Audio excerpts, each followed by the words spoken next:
Dieu m'a montré que l'argent que j'avais n'était pas une fin en soi, on va dire.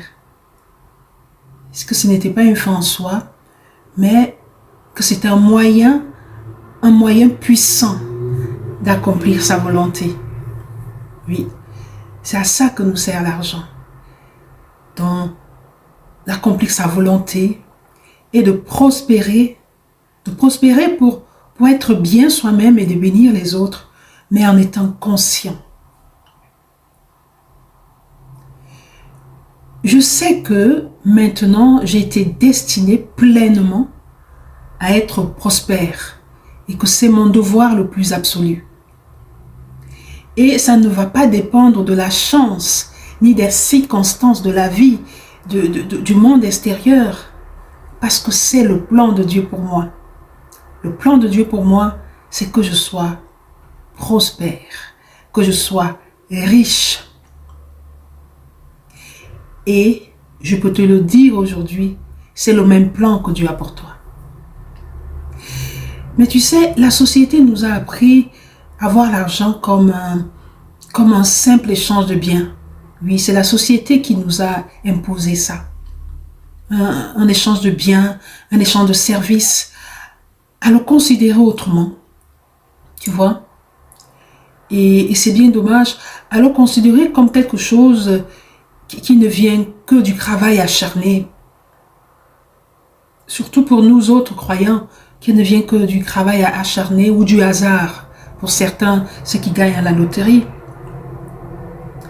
Dieu ne nous a pas créés pour vivre dans la pauvreté. Non. Dieu ne nous a pas créés pour être dans les luttes permanentes. Vous savez? Et c'est ça qu'il faut. C'est ça qu'il faut, qu'il s'agit en fait. C'est de ça qu'il s'agit. Dieu nous a toujours voulu prospères en toutes choses. Pour notre santé, je dis souvent que les maladies sont spirituelles. Toutes les maladies ont une cause spirituelle. Même si elles se soignent cliniquement. Pour nos relations, dans nos relations. Et bien évidemment dans nos finances. Bien évidemment dans nos finances aussi. Bien, ce que tu dois comprendre avec l'argent. On parle l'argent aujourd'hui. Ce que tu dois comprendre avec l'argent, quelle que soit la somme, quelle que soit la somme que tu as dans tes mains. Dernièrement, je disais qu'avec 50 francs, en 100 jours, tu as 5 000, quelle que soit la somme que Dieu met dans ta main, c'est pour que tu puisses la planter, pour qu'elle se multiplie pour une abondance plus large, plus durable. Maintenant, ce n'est pas une question de commencer avec beaucoup d'argent. Tu dois utiliser l'argent de manière intelligente, de manière spirituelle, avec la sagesse que Dieu a mis en toi. Tu continues, j'insiste qu'il n'est pas question de se dire, moi je n'ai pas assez, je n'en ai pas assez, non. Mais de plutôt comment je gère ce que j'ai. Comment je gère ce que j'ai. Moi, je n'avais pas la sagesse financière il y a quelques années. Mais je crois, il fallait juste au cheminement que j'apprenne, que je sorte de l'ignorance. Il faut utiliser l'argent dans la volonté de Dieu pour qu'il te serve, qu'il serve à un but plus grand que toi, quelle que soit la somme. Il doit servir à un but plus grand que toi. Et pour que tu aies un but, il te faut une vision. Et il faut donc que tu vois l'argent à travers les yeux de Dieu. Et tu as le caractère de Dieu en toi. Tu as le caractère de Dieu et tu peux voir l'argent de la même façon que Dieu voit l'argent. Il suffit que tu cherches à savoir comment Dieu voit l'argent.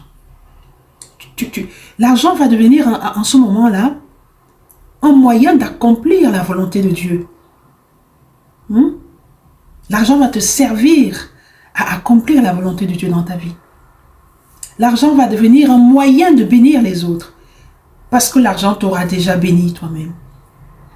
L'argent va te permettre de progresser dans le plan que Dieu a préparé pour toi.